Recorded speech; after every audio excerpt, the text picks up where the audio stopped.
Hi Shreya. என் பேர் உனக்கு எப்படி தெரியும்? தெரிஞ்சுக்கிட்டேன். I am Naveen. யார் கேட்டாங்க? தெரிஞ்சுக்கணும். ஏய், நீ இப்படி ரியாக்ட் பண்ணி எனக்கு தெரியும். ஆனா உனக்கு நான் ஹெல்ப் பண்ண தான் வந்திருக்கேன். நீ என்னென்ன கேட்கலன்னா கூட நான் சொல்வேன். ஒரு சூப்பர் மாப்பிள்ள இருக்கான், கல்யாணம் பண்ணிக்கிறியா? ஓ, நீ கல்யாண புரோக்கரா? புரோக்கர் நான் தான், மாப்பிள்ளையும் நான் தான். இப்ப யாரு மாப்பிள்ள கேட்டாங்க? கேட்கலதான். ஆனா இந்த நாட்டுல மாப்பிள்ள கிடைக்கிறது எவ்வளவு கஷ்டம் தெரியுமா? தானா வர்றவன விட்டுறாத, போனா கிடைக்க மாட்டான். ஓடா. திருப்பி போறேன், ஆனா திருப்பி வருவேன். யாரா நீ? அது வந்து சொல்றேன்.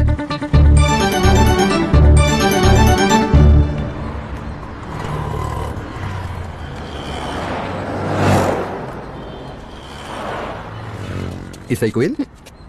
ஹாய். ஏய், நீயா? ஏன் எதிர்பார்த்தியா? நீ எதுக்கு வந்த? கனவுல வரலான்னு இருந்தேன், ஆனா உனக்கு தான் கனவு வரலையே, அதான் நேர்ல வந்துட்டேன். கனவுல ஒரு மூஞ்ச பாரு. ஏன் நல்லா இல்லையா? இந்த மூஞ்சியும் பார்க்க பிடிக்கும். ஏன் என் பின்னாலேயே வர? தோணுதே, நீ நடந்தவன் கூட நடக்கும் போல இருக்கு.